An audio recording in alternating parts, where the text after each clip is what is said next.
ठीक है।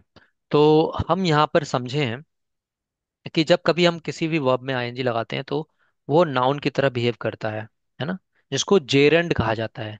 GEREND। ठीक है। चलिए, तो ये कॉन्सेप्ट भी हमें क्लियर हुआ। अच्छा, क्या दूसरा तरीका भी हो सकता है इसका? बिल्कुल हो सकता है। अगर हमें आईएनजी फॉर्म नहीं लगाना है तो हम इन्फिनिट इन्फिनेटिव का यूज कर सकते हैं। जैसे इन्फिनेटिव को बोलते हैं हम लोग टू फॉर्म, मतलब फर्स्ट फॉर्म आएगी लेकिन वहां पर हम टू का यूज करेंगे। ठीक है। क्रिया का जो साधारण रूप होता है उसको बोलते हैं हम infinitive. Simple simplified form of verb, है ना। क्रिया का साधारण रूप, इन्फिनेटिव का हिंदी ही यही होता है, क्रिया का साधारण साधारण रूप। ठीक है। तो जो सामान्य रूप होता है उसको हम बोलते हैं इन्फिनेटिव। जैसे आप वर्ब की फर्स्ट फॉर्म जो बोलते हैं ना, रूट फॉर्म, वो दरअसल में इन्फिनेटिव ही होता है, बट उससे पहले टू लगाना जरूरी होता है। ठीक है। तो अब जैसे मैंने बोला वॉकिंग इज एन एक्सरसाइज, बहुत सही है। पर मुझे अगर आईएनजी हटाना होता, है ना, हालांकि थोड़ा आपको साउंड ठीक नहीं लगेगा, बट क्योंकि ये ज्यादातर बोला नहीं जाता, बट ग्रामेटिकली ये करेक्ट है। To walk is an exercise. But ये अभी यहाँ पर पर्टिकुलरली इस वाले सेंटेंस में ठीक नहीं बैठ रहा है। बहुत सारे स्टेटमेंट होंगे जहां पर अम, ये ठीक बैठ जाएगा। जैसे एग्जाम्पल के लिए अम,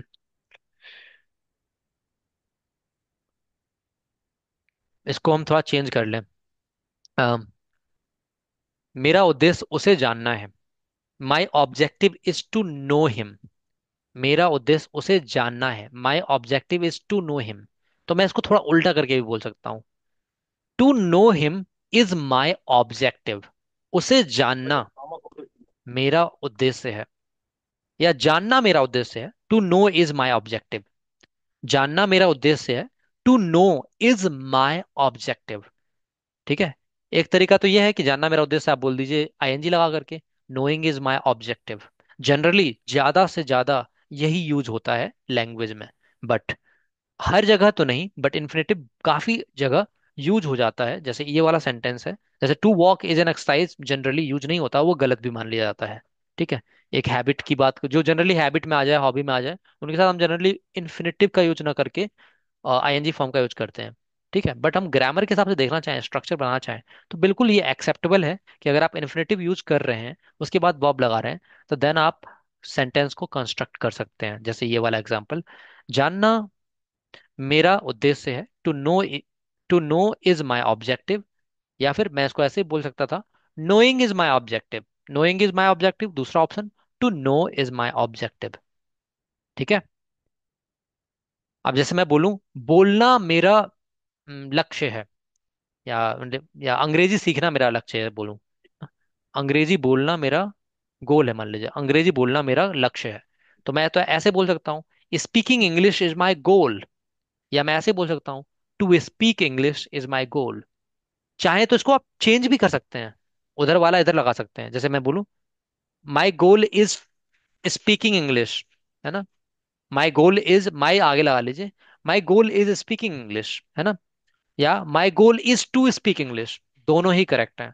आप समझ पाए होंगे कि या तो आईएनजी फॉर्म के साथ आप नाउन की तरह बिहेव करा सकते हैं वो आपको, या तो टू के साथ, यानी उसको इन्फिनेटिव बोलते हैं। कितने लोगों को ये समझ में आया है, कितने लोगों को नहीं आया है? यस और no, write in comment section. Did you understand, yes और नो?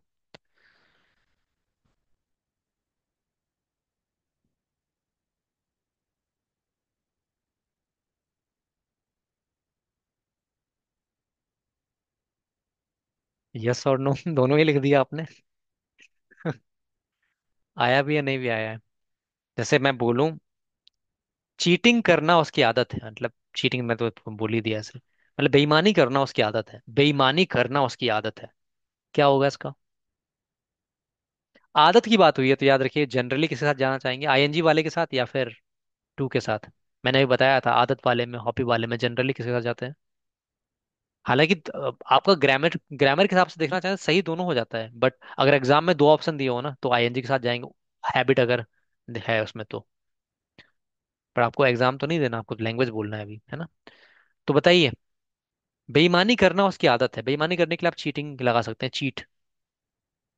या धोखा देना की बिट्रेइंग हो जाता है, बिट्रे, BETRAY, बिट्रेइंग। बेईमानी करना उसकी आदत है। आईएनजी फॉर्म के साथ जाइएगा, करप्शन वगैरह मत लगाइएगा, ठीक है। क्या होगा? उसकी आदत, हिज हैबिट। विष्णु जी ने किया है, his habit is cheating. Vishnu ji बताइए, चीटिंग इज हैबिट, क्या ये भी सही है?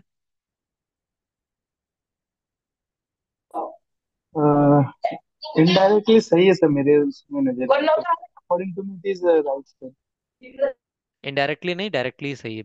दोनों तरह से सही है। चीटिंग इज माई हैबिट बोल, चीटिंग इज हिज हैबिट बोल सकते हैं, या फिर हिज हैबिट इज चीटिंग, दोनों ही करेक्ट है। ठीक है। बिट्रेइंग इज हिज हैबिट, ठीक है, करेक्ट। चलिए, धोखा देना उसकी आदत है। आप, अब एक चीज और बताता हूँ, इंटरेस्टिंग बात।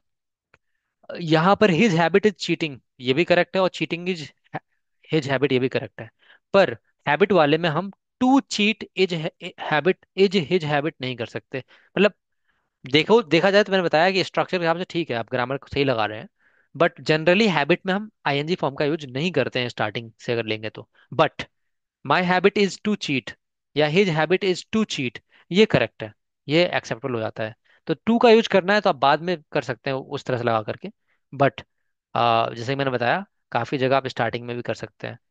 तो अगर मैं ऑप्शंस की बात करूं किस तरह से यूज करना है, तो ऑप्शन ये है कि जनरली आप आईएनजी का यूज कीजिए। जब कभी मन करे एक्सेप्शनली जानने का, तो टू लगा करके यूज कर लीजिए। ठीक है। Sir, can I use used to? Used to किसमें यूज करना है? यूज टू, यूज टू किसमें यूज करना है? खुल के बताइए, किसमें यूज करना चाहते हैं यूज टू? हैबिचुअल में। हैबिचुअल में पास्ट में यूज होता है ना? आदि होना, ठीक है। यूज्ड टू, आप किस कॉन्टेक्स्ट में बताना चाह रहे हैं? प्रेजेंट में तो हैबिचुअल वर्क के लिए हम वर्क के लिए बोल रहे हैं, या फिर वो आई एम यूज टू ऐसा कुछ वाला? My habit is use to cheating, जैसे नो सर नो। अभी जो आपने सेंटेंस जो है दिया था कि इसकी आदत है बेईमानी करनी, तो यहाँ यूज टू नहीं, जो है यूज। नहीं, वो बी यूज टू एक होता है आदि होना किसी चीज का। बी यूज टू मेरी आदत है, तो वहां सिंपली इज माई हैबिट हो जाएगा। वो आप यूज टू वाला जो मैंने पढ़ाया था, वो आपको पढ़ाया था पास्ट में। ठीक है। ठीक है, एक और होता है कि I am use to getting up early, मुझे जल्दी उठने की आदत है, ये वाला। तो यहाँ पर ये इस तरह से आता है, मैं आदी हूँ इस चीज का। तो ये होता है बी यूज, बी का मतलब समझते हैं ना, बी, बी का मतलब समझते हैं, बी। बी का मतलब क्या है? Is am are, was were, या कुछ भी और भी हो सकता है ना। प्रेजेंट में इज एम आर होगा। तो I am use to getting early in the morning. Use to के बाद जनरली आईएनजी फॉर्म लगाते हैं इस वाले केस में। बट जो आप अगर उसको उस तरह से लेंगे, वो वाला पास्ट वाला, तो वहाँ आईएनजी, वो आईएनजी फॉर्म नहीं आता, और न ही बी फॉर्म आता है आगे। वो होता है आई यूज टू प्ले मार्बल्स, मैं मार्बल्स खेला करता था। वो पास्ट वाली आदत है। और ये प्रेजेंट में लेंगे तो किसी चीज का आदी होना, जैसे बोलते हैं ना, I am addicted to, for example, smoking, है ना, मुझे लत है, खासकर लत किसकी? स्मोकिंग की। I am addicted to smoking, ING form आ जाता है, क्योंकि वो जेरंड में आया है। तो I am use to getting up early, ये भी आप एक एग्जाम्पल हो सकता है। जैसे मान लीजिए कोई नई चीज है, उसकी आपकी आदत आदत हो जाएगी। जैसे you will be used to the new job, ठीक है, उस तरह से कर लेंगे। I will be used to this environment, I will be used to this environment. थोड़ा सा ऑड लग रहा होगा यहाँ पे, बट ये आपका आ जाता है, या तो आईएनजी फॉर्म आएगा, या तो जेरंट नहीं बोलते हैं इसे, जेरंड बोलते हैं, GEREND। जी, जे, जी, ठीक है, GERUND, सॉरी। ठीक है, जेरंड। तो हमने जेरंड का मतलब होता है कोई भी जो वर्ब है उसको हमने नाउन बनाया है, ये मतलब होता है। ठीक है। How we know it is gerund? तो जब वो नाउन का बिहेव कर रहा होगा, तो हम जान जाएंगे कि जेरंड है ये। जैसे मान लीजिए कोई चीज है, बोले कि डांसिंग इज माई हॉबी, तो डांसिंग यहाँ पर, नाचना मेरी हॉबी है। तो यहाँ पर जाहिर सी बात है, ये रूप में, हॉबी के रूप में इसको ले लिया गया है, तो ये एक्शन तो है नहीं। अगर मैं बोलूँ आई एम डांसिंग, मैं नाच रहा हूँ, तो ये एक्शन हो गया। ठीक है। और एक और तरीका है कि ये जनरली स्टार्टिंग में आया होगा, या फिर ऐसे आया होगा कि किसी वर्ब के बाद आ गया होगा, जैसे I love swimming, I love dancing, verb के डायरेक्टली बाद आ गया बिना टू के। ठीक है, तो वो जेरंड होगा। तो कोई भी चीज, कोई भी वर्ब, चीज नहीं, कोई भी वर्ब जब नाउन की तरह बिहेव करता है, तब हम कहते हैं उसे जेरंड। तो यही इसका तरीका है पहचानने का। कहीं पर भी देखिए कि वर्ब नाउन की तरह बिहेव कर रहा है, तो वो जेरंड है। अब नाउन तो जानते हैं ना, नाउन किसी व्यक्ति का नाम हो सकता है, कोई विशेष चीज हो सकती है, तो वो जैसे बिहेव करते हैं वैसे ही ये भी बिहेव करेगा, है ना।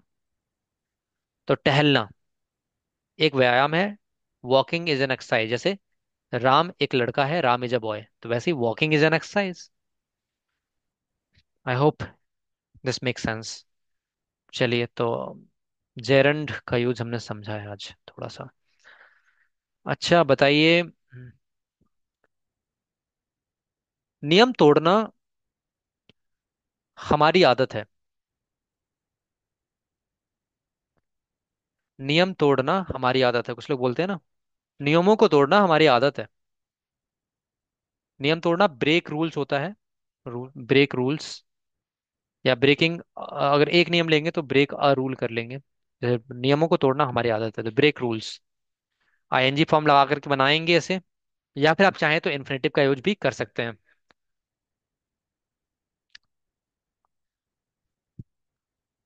नियम तोड़ना हमारी आदत है। अब देखिए, इन्होंने एक चीज की है विष्णु जी ने, my habit is to breaking rules कर दिया। यहां पर टू लगाया है और आईएनजी फॉर्म नहीं आना चाहिए। इसलिए मैं अभी यूज टू वाला, जो बी यूज टू वाला है, वो बताना चाहता था, क्योंकि बी यूज टू वाले में क्या होता है, वहां पे आईएनजी फॉर्म आता है। वो अलग चीज है, वो आदि होने वाला चीज था, है ना। तो to break rules is my habit सही है। बट मैं एक चीज बताना चाहूंगा, ये जनरली एक्सेप्टेबल नहीं है प्रसाद जी, है ना। क्योंकि आदत वाली बात होगी तो आईएनजी जनरली एक्सेप्ट होता है। चाहे तो उसको my habit is to break rules ये कह सकते हैं, बट आदत वाले में जनरली हम आईएनजी के साथ जाते हैं। बट वो आपने स्ट्रक्चर बढ़िया बनाया है, सही है वो। टू ब्रेकिंग क्यों कर दिया? देखिए, टू लगा, ये सही था आपका, to break rules is my habit structure के अकॉर्डिंग। बट अब आप अगर आईएनजी लगाएंगे तो टू नहीं लगेगा, है ना। Breaking rules is my habit is breaking rules, नियमों को तोड़ना। ठीक है, breaking the rules is my habit, सही है। ओके। हम्म, अच्छा, झूठ बोलना पाप है, ये बनाइए। झूठ बोलना का इंग्लिश टेलिंग अ लाई भी कर सकते हैं आप, या लाइंग भी कर सकते हैं, क्योंकि लाई जो है वर्ब भी होता है। झूठ बोलना, कंफ्यूजन ही कंफ्यूजन है, सॉल्यूशन का कुछ पता नहीं। When to use to sir?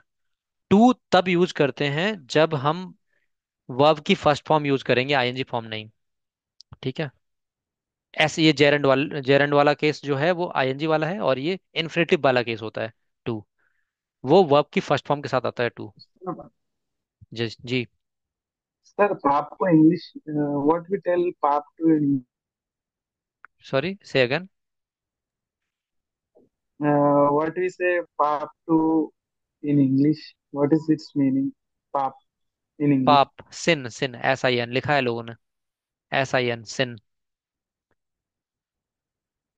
सावन जी ने लिखा है टेलिंग, टेलिंग की स्पेलिंग सही कर लीजिएगा सावन जी। टेलिंग अ लाई इज सिन सही है, या लाइंग इज अ सिन, एक पाप है तो सिन, या फिर क्या बोला, झूठ बोलना पाप है, हाँ, तो लाइंग इज अ सिन। आ रहा है, आर्टिकल यूज कर सकते हैं, ऑटोमेटिकली आ रहा है, बोलने में अच्छा लग रहा है, तो ठीक है, लाइंग इज अ सिन, झूठ बोलना पाप है, या लाइंग इज सिन। ठीक है। हम्म। अच्छा, ईमानदारी एक अच्छी नीति है, बचपन में डायलॉग सुना होगा आपने, है ना। Honesty is the best policy, है ना। तो यहाँ पे जैसे ऑनेस्टी एक, आप बताना चाहेंगे ऑनेस्टी क्या है? जैसे ऑनेस्टी यहाँ पर नाउन है, पर ऑनेस्ट क्या होता है? तो अभी हमने वर्ब का समझा था, उसी तरह से हम इसको समझ लेते हैं। ऑनेस्ट हमारा होता है, बताएं कोई ऑनेस्ट क्या होता है? ऑप्शन दे रहा हूँ, नाउन, एडजेक्टिव, वर्ब, या none of these. Noun, adjective, verb, या नन ऑफ दीज। ऑनेस्ट क्या है? ईमानदार, ईमानदार होता है अर्थ। सावन जी ने लिखा है एडजेक्टिव, विष्णु जी ने लिखा है नन ऑफ दीज। ठीक। मैं ऑप्शन बढ़ाना नहीं चाह रहा था, इसलिए नन ऑफ दीज दिया था ऑप्शन मैंने। चलिए, एडजेक्टिव है, बिल्कुल सही बात है, एडजेक्टिव। तो यहां पर हम बात करते हैं, तो ये क्या एडजेक्टिव है? ऑनेस्ट। एडजेक्टिव मतलब क्या होता है, पहले इसको समझ लेते हैं, बेसिक अंडरस्टैंडिंग ले लेते हैं। नाउन सब लोग जानते हैं, नाउन मतलब नेम होता है। जानते हैं आप लोग नाउन क्या होता है? नाउन मतलब नाम, किसी का नाम, कोई चीज। इसको बॉटल बोलते हैं, ये नाउन है। इसको फोन बोलते हैं, ये भी नाउन है। आपके आसपास जो कुछ भी दिख रहा है, वो सब का कुछ ना कुछ नाम होता है, तो क्या है? नाउन। पेपर, चार्जर, है ना, लाइट, ये सब क्या है? नाउन है। पर अब हम कहते हैं कि थोड़ा एक स्टेप आगे चलेंगे, तो हम जानते हैं कि इसको मैंने रिप्लेस कर दिया। मैं इसको बॉटल ना कह के कुछ और कहना चाहता हूँ। मैं तो इसे क्या बोलूंगा? यह है, बोलूंगा ये चीज, ये या यह। बोलने को ये हो जाता है, बट इसको सही ग्रामर में कहेंगे हिंदी में, तो वो होगा यह। एक वचन है ना। यह एक बॉटल है, यह एक बोतल है। वैसे हम कहते हैं ये एक बॉटल है, बट होता है यह एक बोतल है, सही हिंदी है ना। तो हमने कहा यह क्या रिप्रेजेंट कर रहा है? ये रिप्रेजेंट कर रहा है इस बॉटल को, तो ये हमारा नाउन में आ जाता है। डेमोन्स्ट्रेटिव, सॉरी, प्रोनाउन में आ जाता है, प्रोनाउन में। जैसे मैं कहूँ विष्णु जी, ये विष्णु जी हैं, दिस इज विष्णु जी, या फिर ही इज विष्णु जी, है ना। तो यहाँ पर ही प्रोनाउन है। तो जो नाउन को रिप्लेस करने का काम करता है, विष्णु जी हैं ये, एंड ही कुक्स वेल, यह खाना बनाते हैं अच्छा। यहाँ यह के लिए इंग्लिश मैंने ही लगाई है, क्योंकि ये मेल के लिए तुमने लगा दिया। दिस कुक्स नहीं करेंगे, ही कुक्स करेंगे। ठीक है। तो लैंग्वेज अपने आप में ट्रांसलेशन वाली चीज नहीं होती है, सेंस के आधार पर ट्रांसलेशन वाली चीज होती है ना। सर, बाजा जोर लगा के बोल भैया, ऑल इज वेल। चलिए, सीटी बजा के बोल। गाना पूरा कर रहे हैं आप यहाँ पे। आगे बढ़ते हैं हम यहाँ पे। तो नाउन हमने समझा कि noun is the name of anything, कुछ भी हो सामने, आगे पीछे, ऊपर नीचे, noun is name of anything, है ना। तो उसके बाद हमने सीखा कि प्रोनाउन क्या है। प्रो, प्रो लगा दिया उसमें बस, नाउन को प्रो बना दिया है और कुछ नहीं। एक तरह से समझने का तरीका, नाउन को ही प्रो बना दिया। प्रो मतलब अब हम नाम नहीं लेंगे बार बार, बहुत लंबा नाम है तुम्हारा, है ना, रणछोड़ दास छाछड़, इतना लंबा नाम कौन ले, है ना। तो वहां तो रेंचो कह दिया गया था। हमने कहा हम रेंचो भी नहीं कहेंगे, हम कहेंगे ही। क्या कहेंगे? ही। ठीक है। तो नाउन को प्रो बना देना, यानी नाउन को रिप्लेस कर देना, तो वो होता है प्रोनाउन। क्लियर है सबको? जैसे शीला गोज, तो क्या हो जाएगा? ही गोज या शी गोज या it goes. He she it में से क्या लगाएंगे? शीला की जगह पर, प्लेस पर क्या आना चाहिए? ये तो सबको पता होना चाहिए, लिखिए जल्दी से। Yes, very good, very good, आप लोग एक्टिव हैं, अच्छी बात है। कैमरा ऑन कर लीजिए आप लोग, दिखाई दें। देखिए, सावन जी से मोटिवेशन लीजिए, इतने अंधेरे में लाइट ऑन करके सामने रख के एकदम कैमरा ऑन रहता है इनका, फोकस्ड, है ना। काफी लोग लेटे लेटे ले रहे हैं क्लास। चलिए, तो हम यहाँ पर आगे बात करते हैं। शी गोज, ये आपने समझ लिया। अब आगे आते हैं एडजेक्टिव पर। एडजेक्टिव क्या होता है? एडजेक्टिव को हिंदी में बोलते हैं विशेषण। नाउन को संज्ञा बोलते हैं, प्रोनाउन को सर्वनाम बोलते हैं, सभी का नाम सर्वनाम। और एडजेक्टिव को विशेषण, है ना, विशेषण बोलते हैं। तो विशेषण मतलब जो विशेषता बताए, क्वालिटी बताए, विशेषण क्वालिटी बताने वाला। ठीक। तो एडजेक्टिव, काफी लोग उसको एडजेक्टिव प्रोनाउंस करते हैं, बट एडजेक्टिव नहीं होता ये, एडजेक्टिव। ड जो होता है साइलेंट होता है, एडजेक्टिव। तो एडजेक्टिव जो होता है, उसको बोलते हैं क्वालिफायर। क्वालिफायर मतलब क्वालिटी बताने वाला, ठीक है, या डिस्क्राइब करने वाला, कुछ ना कुछ उसके बारे में बताएगा, वर्णन करेगा। जैसे मैं बोलूं, यहाँ पे सबसे ज्यादा इंटेलिजेंट कौन है?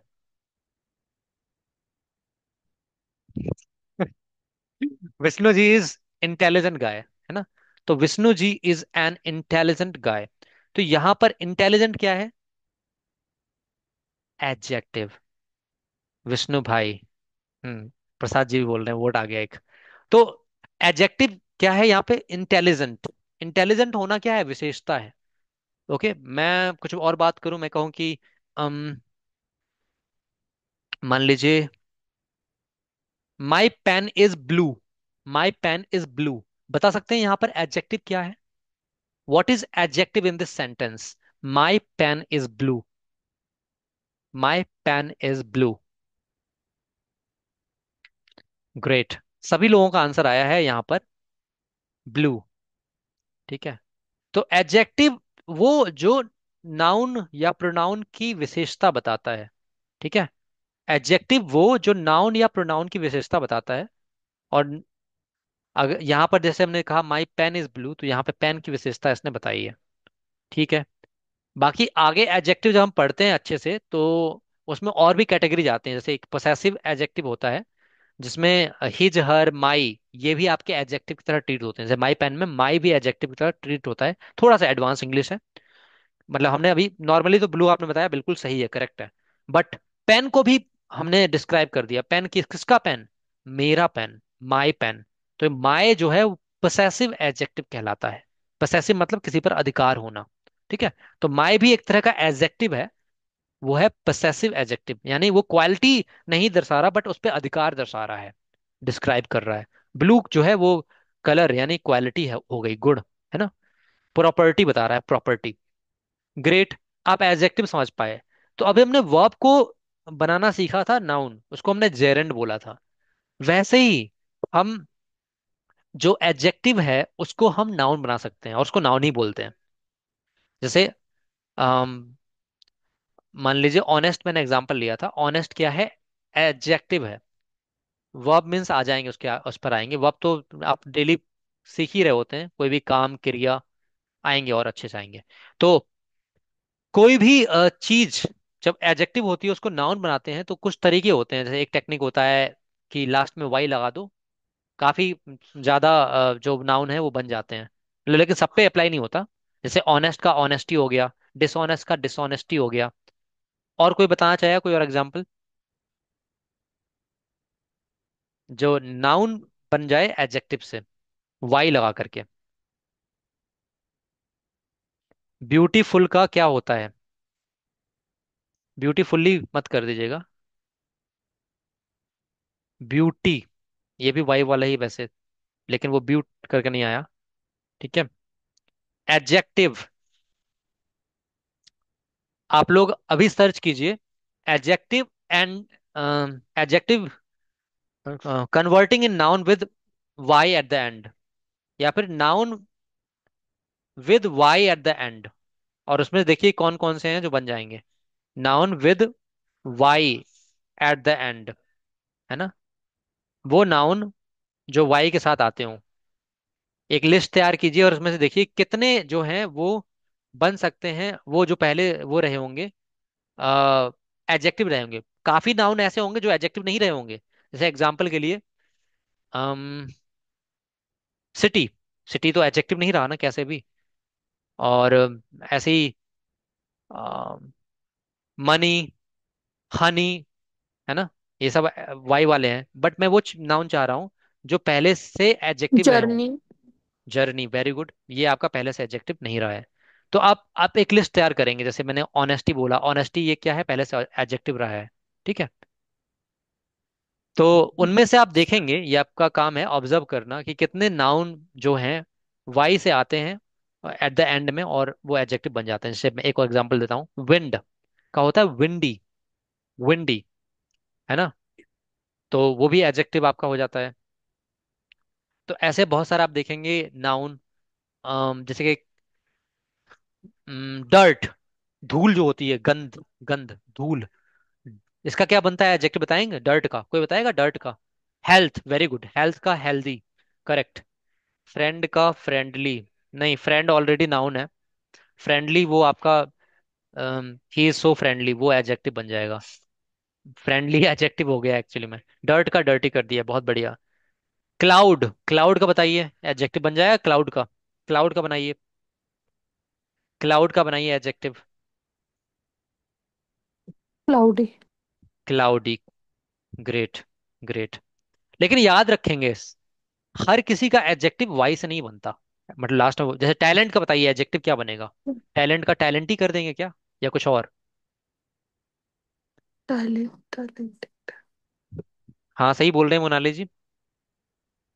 टैलेंट का। नहीं, टैलेंट का टैलेंट ही होगा ना सर। नहीं, टैलेंटेड। मैंने सोचा आपने टैलेंटेड बोला है, इसमें ईडी थर्ड फॉर्म लगेगा। लग गया। हाँ ईडी लग हाँ, गया। टैलेंटेड। ईडी लग गया। तो अब आपको चेक करना है कितने एडजेक्टिव हैं जो हम नाउन में कन्वर्ट कर सकते हैं और कैसे कर सकते हैं। ठीक है। तो ये आपका एक टास्क मैंने दिया है आपको, एआई का। आप एक्टिविटी ही। हो सकता है क्या सर? क्यों नहीं हो सकता है, बताइए आप क्या करना चाहते हैं इस पे। नहीं, जस्ट आई एम आस्किंग। नहीं, सजेशन भी दीजिए साथ में जो एक्टिविटी। तो एक एक्टिविटी ही दे रहा हूँ मैं आपको वैसे तो, ये होमवर्क, लेकिन कुछ और इंटरेक्टिव हो सकता है तो बताइए।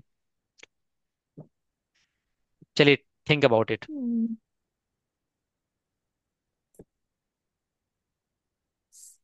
अच्छा, एक्टिविटी आपने उसमें बोला है क्या, एडजेक्टिव में? हम्म। एडजेक्टिव में बोला है एक्टिविटी क्या? हाँ। नहीं, एक्टिविटी नाउन होता है, एक्टिविटी का मतलब होता है गतिविधि। एक्टिव से एक्टिविटी बनाया, नहीं नहीं नहीं। एडजेक्टिव, ये थोड़ा ध्यान दीजिएगा। एडजेक्टिव वो है जो क्वालिटी बताए, अपने आप में कोई चीज ना हो। एक्टिविटी तो गतिविधि है, क्वालिटी कहाँ, फिर रख के भी देख लिया कि सेंटेंस में। He is activity boy. Active already adjective है भाई। और सक्रिय, एक्टिविटी मतलब एक्टिवनेस बोल सकते हैं उसको। हाँ, एक्टिविटी नहीं, एक्टिवनेस बोल सकते हैं अगर आप उस एक्टिव से ले रहे हैं तो। करेज, करेज, साहस, हाँ। करेज से निकला है करेजियस, जो आपका एडजेक्टिव होता है। टेटेंटी टेटेंटी कौन लिख रहा है भाई? टेटेंटी मतलब क्या होता है ये, मतलब मैं, मेरे लिए नया वर्ड है ये। किसने बनाया टेटेंटी? सर प्रसाद ने बनाया था, डिलीट कर दिया। Sorry, Prasad is made and deleted. अच्छा भाई, बताइए इस शब्द का अर्थ क्या देना चाहेंगे आप? टेटेंटी। चलिए, नए नए शब्दों का निर्माण कर रहे हैं आप लोग, कंस्ट्रक्टिंग न्यू वर्ड्स। ठीक है, तो अभी आपको क्या करना है, आपको एआई आपको बताइए दिया यूज करना। ठीक है। हाँ, तो उस पे जाइए, उसका यूज कीजिए और पूछिए उससे, उससे बोलिए कि मुझे सिखाओ नाउन से एडजेक्टिव कैसे बनाते हैं, कुछ एग्जाम्पल दो। और एडजेक्टिव से नाउन कैसे बनाते हैं उसका भी एग्जाम्पल दो। तो वो आपको एग्जाम्पल देगा। अब आते हैं वर्ब पे। तो नाउन हो गया, प्रोनाउन हो गया, एडजेक्टिव हो गया, नाउ वर्ब। वर्ब मतलब, पहले तो मुख्य तौर पर आप सबके मन में वर्ब की बात करते हैं तो एक्शन आता है। एक्शन, है ना, एक्शन मूवी। जब कभी कोई काम हो रहा होता है, या वर्ब को हम हिंदी में बोलते हैं क्रिया। क्रिया, है ना। कोई ना कोई क्रिया चल रही होती है, हमेशा चल रही होती है। कहते हैं ना, कोई भी इंसान कर्म से मुक्त नहीं हो सकता, चाहे वो मुक्त पुरुष ही क्यों ना हो। तो कर्म सभी करते हैं। हाँ, कर्म से अछूते रह सकते हैं। तो क्रिया, क्रिया, आप पैदा हुए हैं तो अब आप अपने आप में क्रियाशील रहेंगे। आप सांस ले रहे हैं, वो भी एक क्रिया है ना। आप यहाँ पे एग्जिस्ट कर रहे हैं, ये भी एक क्रिया है अपने आप में, होने की अवस्था, जिसको हम बोलते हैं बी फॉर्म, बीइंग वर्ब। होने की अवस्था, आपका होना अपने आप में क्रिया है। तो आप क्रिया से मुक्त नहीं हो सकते, है ना। तो जब तक आप हैं, आप क्रिया करेंगे। Till you exist, you will act, right. तो क्रिया को हम कहते हैं वर्ब। ये होने की अवस्था को भी कहते हैं, यानी B.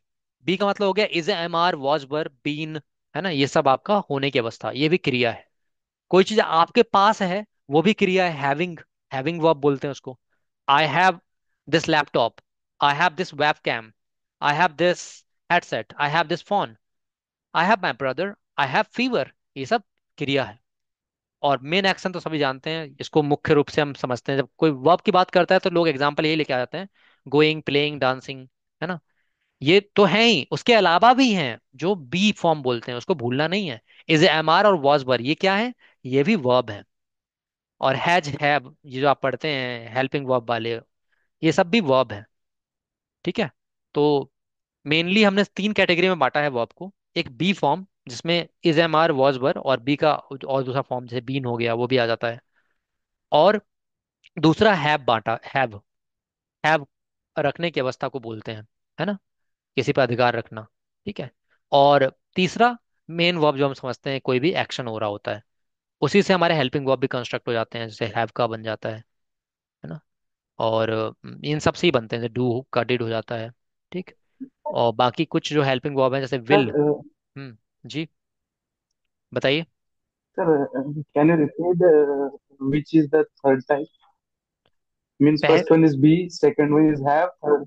Third one is main verb, action action verb. Main Oh, verb या एक्शन वर्ब, एक्शन डाल लीजिए। बीइंग फॉर्म, हैविंग फॉर्म और एक्शन, है ना, एक्शन फॉर्म। तो बीइंग वर्ब होता है, हैविंग वर्ब होता है और एक्शन वर्ब होता है ना। मेन वर्ब भी बोलते हैं उसको, मेन वर्ब। ठीक है, मुख्य क्रिया बोलते हैं। अब इसमें हेल्पिंग वर्ब का सिद्धांत कहाँ से आ गया, फिर अलग से कैसे आ गया? इसी के लिए मैं आपको लैंग्वेज सिखाना चाहता था बार बार, कि ये जो जितने भी हेल्पिंग वर्ब है वो सारे के सारे यहीं कहीं से निकल रहे हैं। कुछ बी से निकल आया, इज एम आर बी से निकला है ना। हैज हैव ये हैविंग वर्ब से निकला है। विल वो भी एक्चुअली में वो मेन वर्ब का ही पार्ट हुआ करता था। जैसे किसी को पता है विल का मतलब क्या होता है? विल का मतलब किसी को पता है क्या? विल एक वर्ब भी है और नाउन भी है, कोई जानता है? बताइए। विल, विल मतलब होता है इच्छा, बोलते हैं ना स्ट्रॉन्ग विल, इच्छा शक्ति, विल पावर। ठीक है। तो ये विल से ही निकला था एक्चुअली में ये चीज, अगर देखा जाए तो। और साथ ही साथ हम शैल की बात कर लेते हैं। तो शैल तो पहले ट्रेडिशनल इंग्लिश में जनरली इसको हम यूज करते थे किसी प्रोबेबिलिटी को शो करने के लिए इन फ्यूचर में, कि जो हम करना चाहेंगे, है ना। तो वहां पे यूज करते थे, तो उस तरह से हमने लिया था।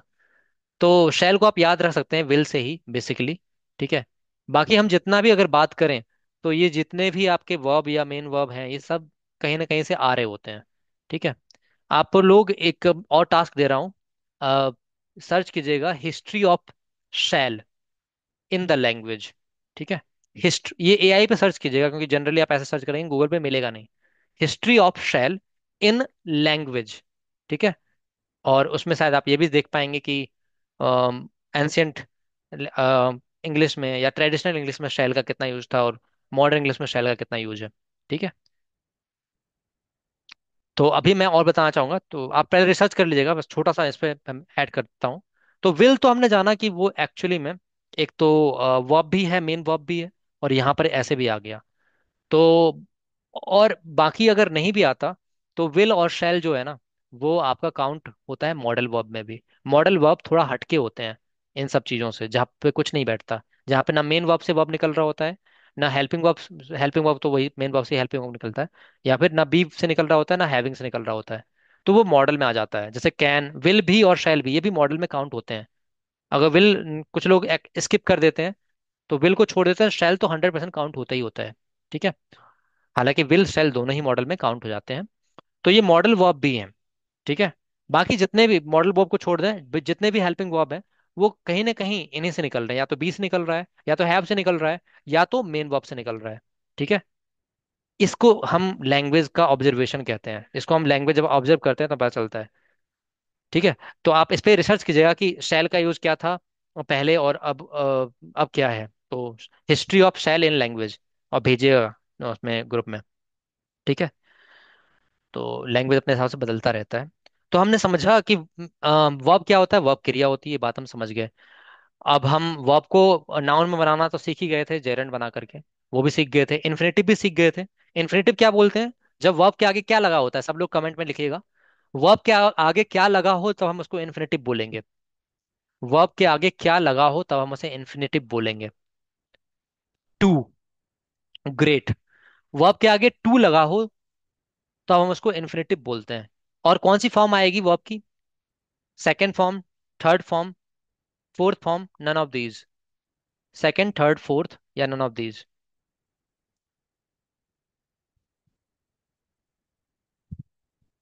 फर्स्ट, फर्स्ट फॉर्म आएगी, करेक्ट। बढ़िया। अच्छा, अगर आपको डाइजेस्ट हो जाए तो एक बात और बता दूं।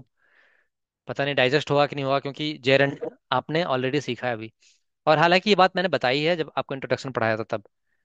टू के बाद हम आईएनजी फॉर्म नहीं लगाते हैं। बट एक वर्ड है जिसके बाद हम आईएनजी फॉर्म लगा सकते हैं। कोई गैस करेगा कौन सा वर्ड मैं बोलना चाह रहा हूँ? Can anyone gas? एक वर्ड है जिसके बाद हम आईएनजी लगा सकते हैं। लिसन, लिसन एक वर्ड है। बी के बाद आईएनजी फॉर्म, बिल्कुल करेक्ट, सही है। बट मैं कहना चाहता हूँ, अगर हमें कनेक्ट करने हैं दो वर्ब को, जैसे मैं बोलूँ मुझे अम, आगरा जाने की कोशिश करना है, या मैं आगरा जाने की कोशिश करना चाहता हूं। I want to try to, देखिए I want to try to go to Agra. यहां पे तीन वर्ब यूज किए हैं मैंने। आई के बाद वॉन्ट लगाया, वॉन्ट के बाद एक वर्ब और है गो, सॉरी नहीं, try. I want to try to go to Agra. जब कभी वर्ब्स को कनेक्ट करते हैं ना, तो वहां पर इन्फिनेटिव बहुत ज्यादा काम आता है। टू लगा दीजिए और आगे वो वर्ब लगा दीजिए। I want to try to go to Agra. ठीक है, मैं आगरा जाने की कोशिश करना चाहता हूं। बट अब मैं बताना चाहता हूं आपको कि एक चीज और है जिसको आप यूज कर सकते हैं, बट हमेशा के लिए नहीं। इस चीज का इंग्लिश होता है के लिए। क्या आपको बता पाएंगे अब के लिए की इंग्लिश क्या होती है? हिंदी होता है के लिए, इसकी इंग्लिश क्या होगी के लिए?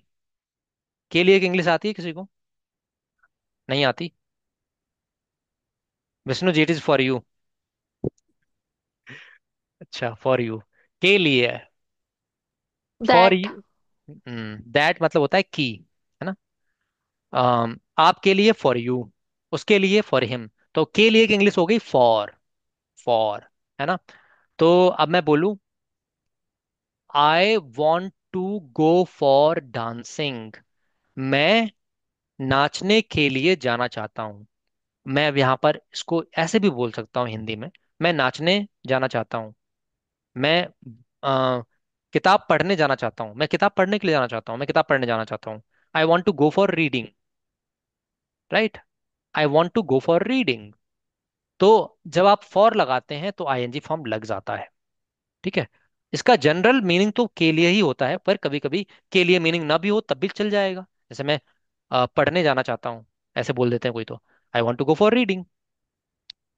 या तो आप फॉर लगाएंगे और नहीं तो टू के साथ आता है I want to go to read. ये थोड़ा सा ऑड लग रहा है यहाँ पे क्योंकि ये के लिए वाला ही संबंध था, है ना? I want to go for reading.